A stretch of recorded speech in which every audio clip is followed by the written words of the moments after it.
प्यारे बच्चों, good morning. आज हम आपके लिए कक्षा 10वीं विषय हिंदी का पेपर बताने जा रहे हैं। चलिए, तो आपके लिए हम पेपर 75/75 यानी आप पेपर पूरा तैयार करेंगे तो फुल मार्क्स आप ला सकते हैं। आपके लिए हम पेपर के साथ में विथ सॉल्यूशन भी उपलब्ध करा रहे हैं। चलिए, तो आपके लिए सेट बी यानी पेपर का जो सेट है वो बी रहेगा। चलिए, अब इसके देखते हैं इंट्रोडक्शन। यदि आपने हमारे चैनल को सब्सक्राइब नहीं किया तो सब्सक्राइब जरूर कर लें, जिससे आने वाला नेक्स्ट पेपर आप तक पहुंच जाए। चलिए, तो प्रश्न क्रमांक 1 से 5 तक वस्तुनिष्ठ प्रश्न हैं और 6 से 17 तक 2 अंकीय प्रश्न हैं। लगभग 30 शब्द सीमा में लिखना है और 18 से 20 तक 75 शब्द में लिखना है, जो 3-3 अंकों के। चलिए, अगला 21 से 23 तक ये विश्लेषणात्मक प्रश्न है। प्रत्येक प्रश्न 4 अंक का है। शब्द सीमा 120 मिनट। चलिए, तो पहला प्रश्न है, सही विकल्प चुनकर लिखिए। तो पहला है कि बाल गोवन भगत साहब किसको मानते थे? तो किसको मानते थे? कबीर। द ऑप्शन सही है। चलिए, अगला है दूसरा वाला, वह धीरे धीरे चलने लगा। इस वाक्य में क्रिया विशेषण का भेद है, तो रीतिवाचक। चलिए, तीसरा है, बालक तारकेश्वरनाथ को उसके पिता टीका लगाते थे। किसका लगाते थे? चंदन का। अगला, रीतिकाल के कवि थे। रीतिकाल के कवि कौन थे? भूषण। चलिए, अगला प्रश्न है पाँचवा, तुलसीदास की रचना। तो तुलसीदास की रचना है सूर सागर। छठवां प्रश्न है, 10वें रस का नाम है वात्सल। चलिए, अगला प्रश्न शुरू होता है, रिक्त स्थान की पूर्ति कीजिए। तो पहला है, संधि के खाली स्थान भेद होते। इसमें भर देना है 3 भर देना है। कितना भरेंगे? 3। चलिए, हिमालय की तीसरी सबसे बड़ी चोटी कौन हो जाएगी? कंचनजंगा। चलिए, तीसरे भरेंगे, सूरदास के खाली स्थान गुरु थे। कौन थे? वल्लभाचार्य। चौथा है, चौपाई छंद की प्रत्येक पंक्ति में कितनी मात्रा होती हैं? 16। प्रबंध काव्य के खाली स्थान भेद होते हैं। प्रबंध काव्य के कितने भेद होते हैं? 3। चलिए, अगला है, प्रतिमा बनाने वाले का नाम क्या है? प्रतिमा बनाने वाले का नाम क्या है? तो प्रतिमा बनाने वाले का नाम है मोतीलाल।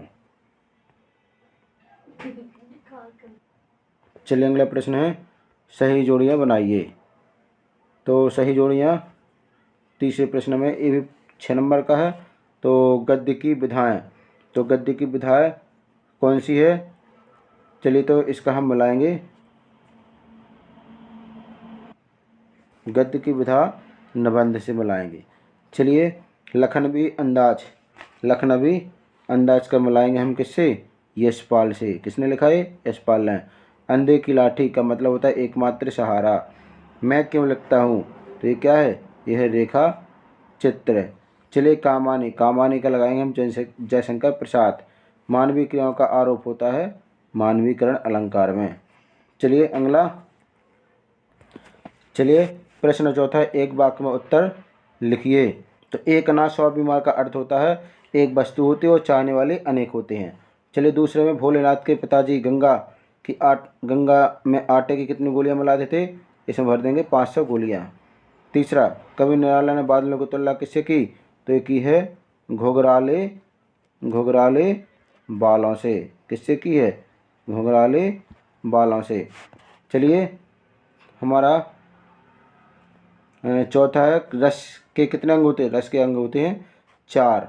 गद्य की गौड़ विधाएं के नाम लिखिए। तो गद्य की गौड़ विधाएं होती हैं उपन्यास, कहानी और निबंध। चलिए, छठवां, समास के कितने भेद होते हैं? समास के भेद होते हैं 6। चलिए, अगला हमारा पांचवा, सत्य और असत्य का चयन कीजिए। तो जो जीता ना जा सके उसे अजेय कहते हैं। तो कैसा सत्य है? प्रिय भील को घुमाने से पाप नहीं धुलते हैं। ये कैसा है? असत्य है। चलिए, अगला है, हिरोशिमा में परमाणु बम गिरा था। ये भी सत्य है। मुख्य गायक के स्वर चट्टान जैसे भारी और गंभीर थे। ये भी सत्य है। दोहा एक सामात्रिक छंद है। ये असत्य है, क्योंकि दोहा एक आर्य सामात्रिक छंद है। पांचवा, आदमी ने पहले आग का आविष्कार किया। तो कैसा? ये भी सही है। चलिए, अगला प्रश्न आता है, यशपाल एवं मन्नू भंडारी जी का साहित्यिक परिचय निम्न बिंदुओं पर लिखिए और 2 रचनाएं बताइए। चलिए अगला प्रश्न है छठवां, यशपाल या मन्नू भंडार की साहित्यिक रचना लिखिए। तो चलिए मन्नू भंडार की 2 रचनाएं हैं, मैं हार गई, सैलाब और एक प्लेट। चलिए अगला यशपाल की रचनाएं इस प्रकार हैं।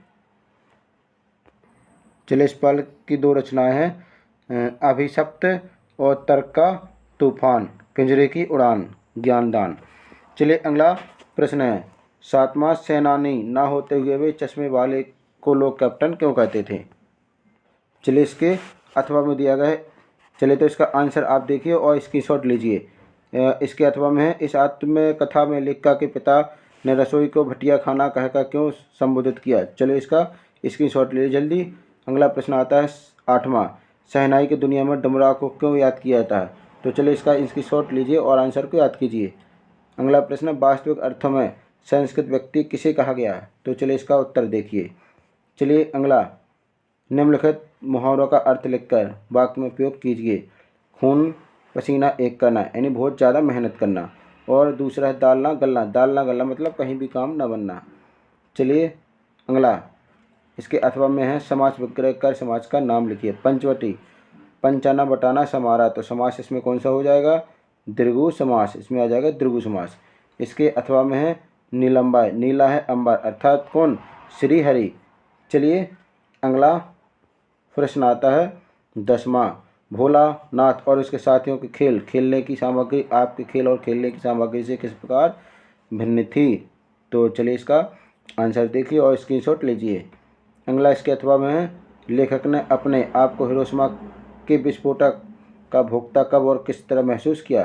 तो चलिए इसका आंसर देखिए और स्क्रीनशॉट लीजिए।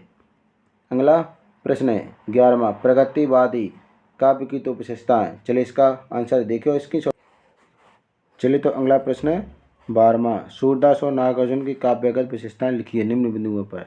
2 रचना भाव पक्ष। चलिए तो इसका आंसर आप देखिए। चलिए अगला प्रश्न है 13वां, कवि आत्मकथा लिखने से क्यों बचना चाहता है। तो चलिए इसका आंसर देखिए और स्क्रीनशॉट लीजिए। चलिए अगला प्रश्न है, परशुराम के क्रोध होने पर लक्ष्मण ने धनुष के टूट जाने पर कौन कौन से तर्क दिए। तो चलिए इसका आंसर देखिए और स्क्रीनशॉट लीजिए। चलिए अगला प्रश्न है 14, कविता का शीर्षक उत्साह क्यों रखा गया। तो चलिए इसका आंसर और स्क्रीनशॉट लीजिए। अगला प्रश्न है, संगीतकार के माध्यम से कवि किस प्रकार के व्यक्ति को संकेत करना चाह रहा है। चलिए इसका आंसर लीजिए। चलिए अगला प्रश्न आता है 15वां, खंड काव्य की 2 विशेषताएं लिखिए। तो चलिए इसका आंसर देखिए और स्क्रीनशॉट लीजिए। आप पूरा पेपर तैयारी के साथ परीक्षा देने पहुँचें, जहां आप पूरा पेपर लिखेंगे तो आपको यानी फुल मार्क्स अवश्य मिलेंगे। और ये वीडियो आप अपने दोस्तों तक भी शेयर कीजिए। चलिए अगला प्रश्न है, श्रृंगार रस किसे कहते हैं, उदाहरण सहित लिखिए। तो चलिए इसका आंसर और उदाहरण। अगला प्रश्न आता है 16, चौपाई छंद को परिभाषित करते हुए उदाहरण लिखिए। तो चौपाई कितने 4 चरण होते हैं, प्रत्येक चरण में 16-16 मात्राएं होती हैं।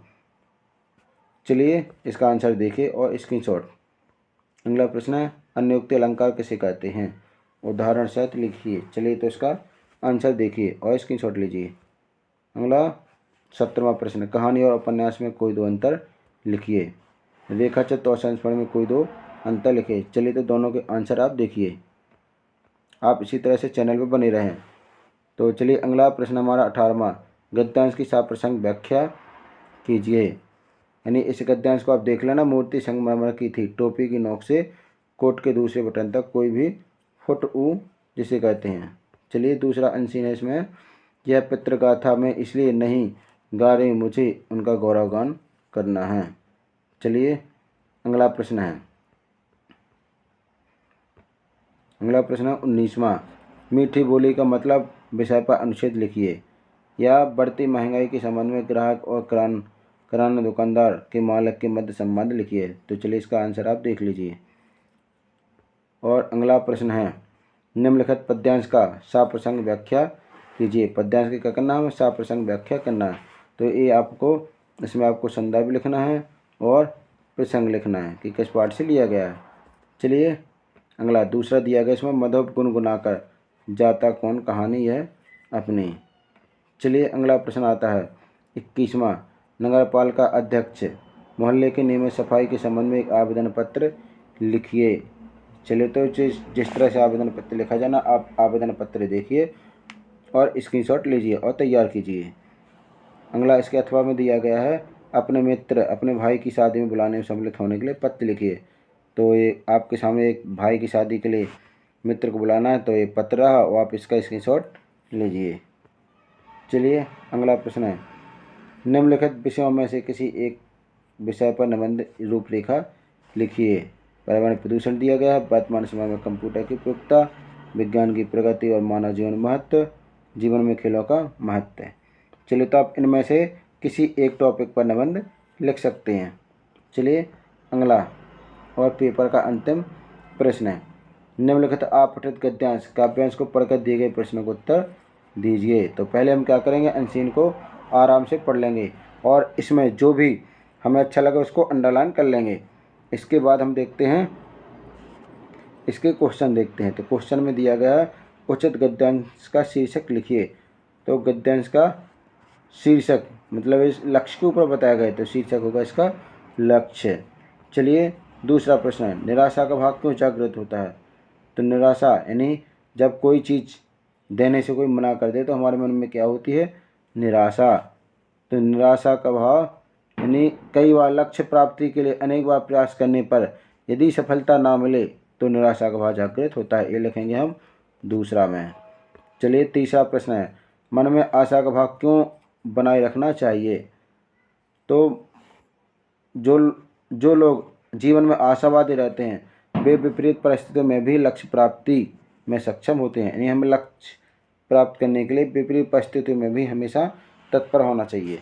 चलिए अगला प्रश्न है इसका अथवा में भी अनसीन दिया गया है, श्रम होता सबसे अमूल धन, सब जन खूब कमाते, सब असंख्य रहते अभाव से, सब एक क्षेत्र सुख पावे। तो इसका पहला यानी गद्यांश बताना कि गद्यांश का शीर्षक क्या है।